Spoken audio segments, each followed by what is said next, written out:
Hey, welcome to the Modscast. Gonna tie up a thread here, a loose end from the last video I did.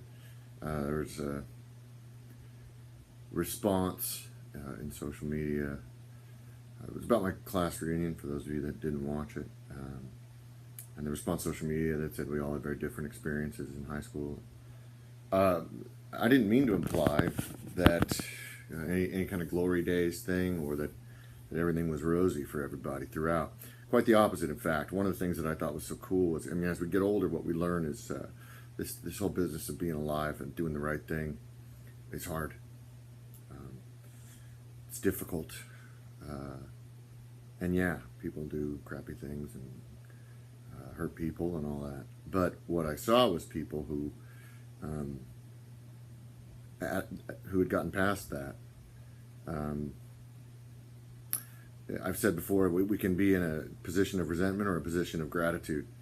And I often find myself being pushed towards resentment. It seems like society does it all the time, whether you resent the results of the election or an ex-spouse or the way the world is, that you didn't get a raise. There's just so many things to be resentful about.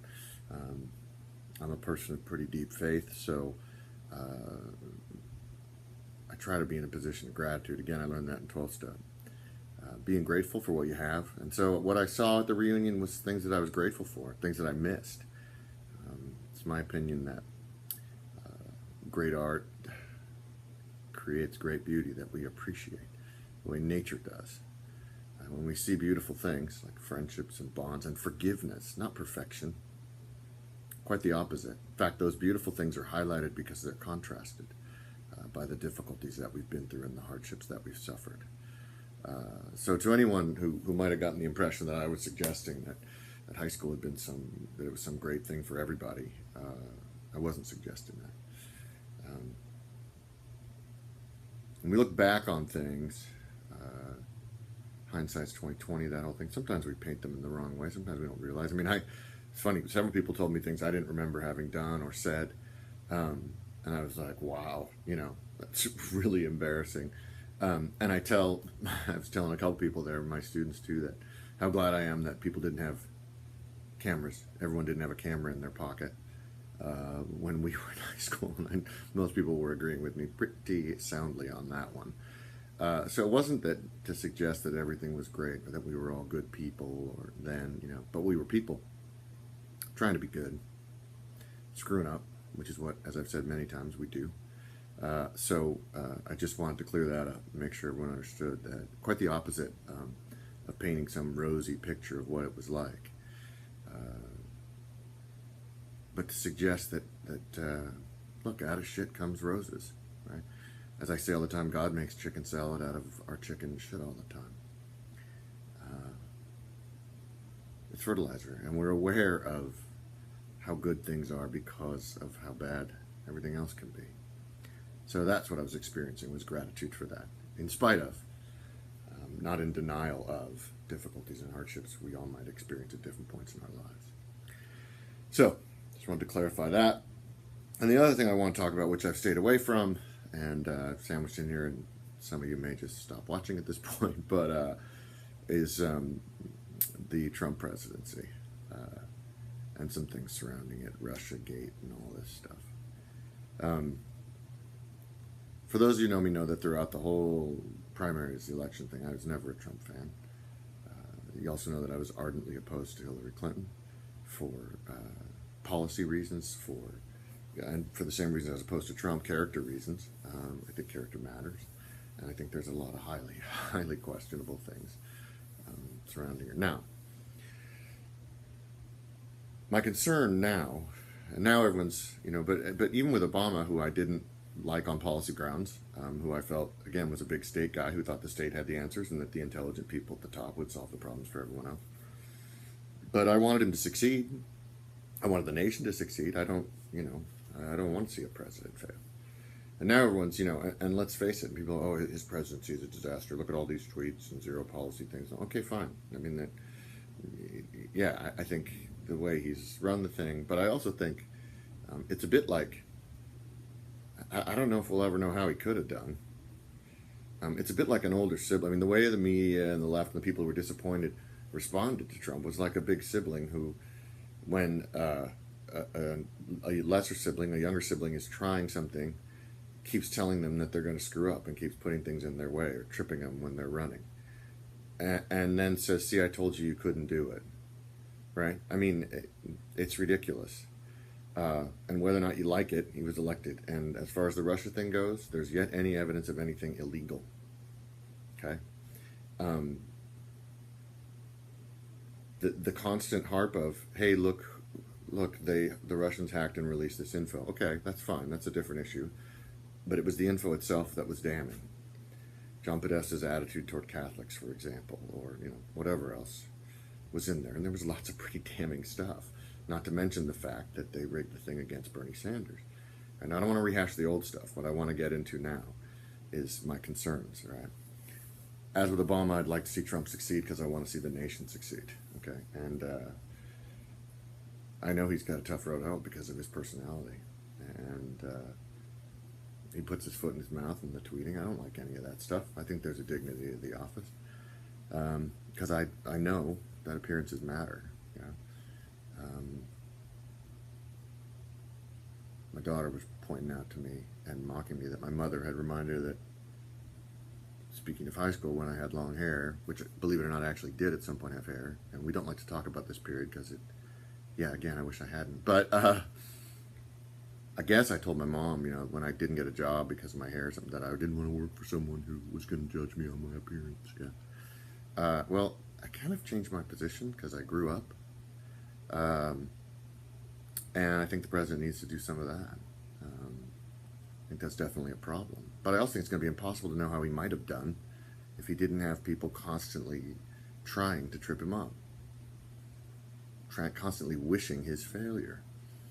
And we're on dangerous ground because and I've talked about this in other videos, this notion of the deep state. Okay, it's not a conspiracy thing. Just think about it. It's a huge, huge business where a new boss comes in who potentially threatens all the livelihood of all these people who aren't bad people but want to keep their job. And they all have to struggle individually with the realization that maybe their jobs have to go because we have to save money or whatever it might be, right? Nobody likes to hear that. But when you have the apparatus of the state to protect your job, when you can use your job, I talked about the intelligence agencies thing, right? The temptation's too great. You've been given too much power, right?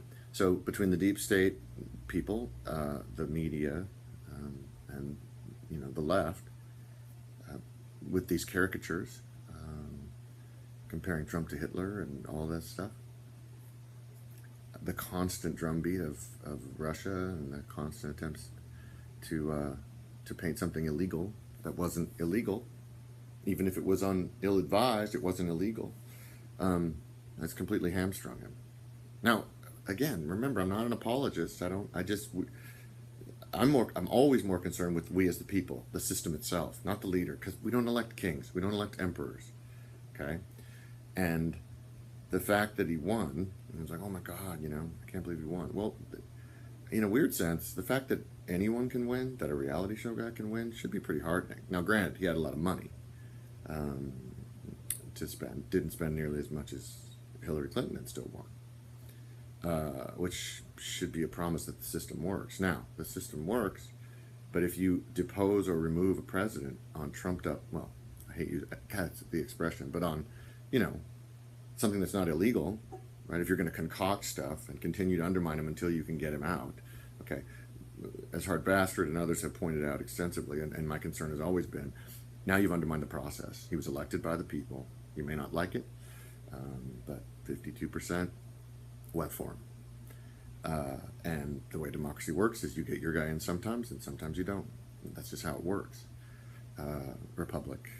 I know we're not true democracy, as the saying goes, but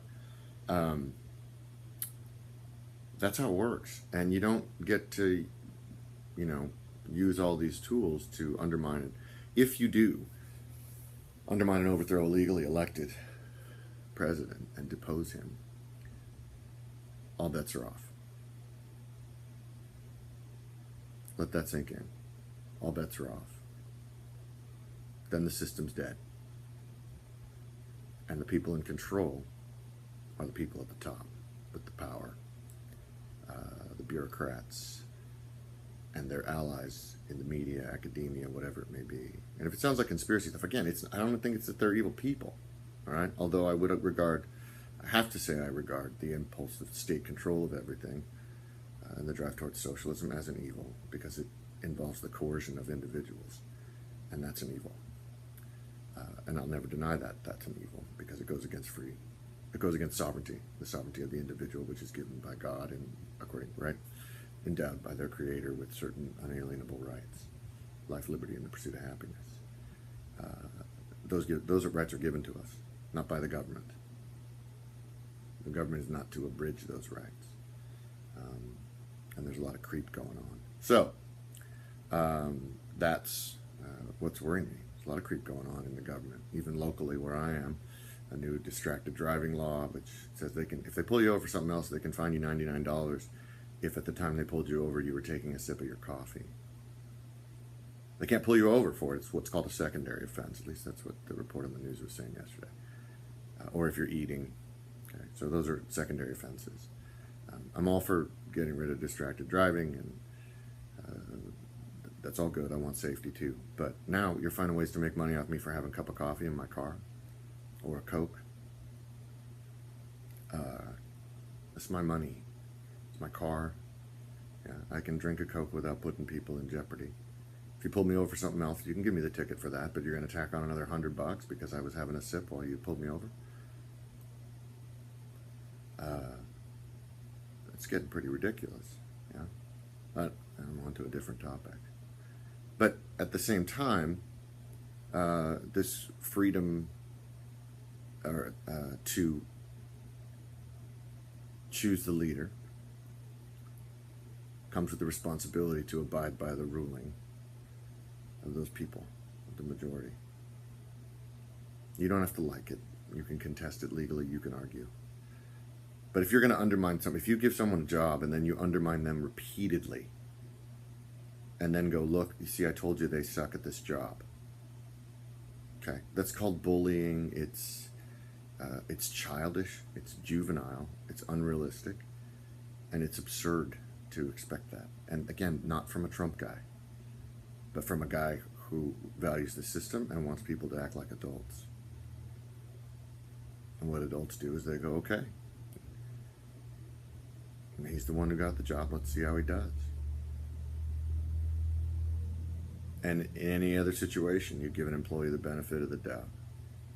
Innocent until proven guilty. This guy's been guilty in the minds of most people, or of a huge majority of people, for a long time. And I hate having to defend him, because morally I have a lot of problems with him.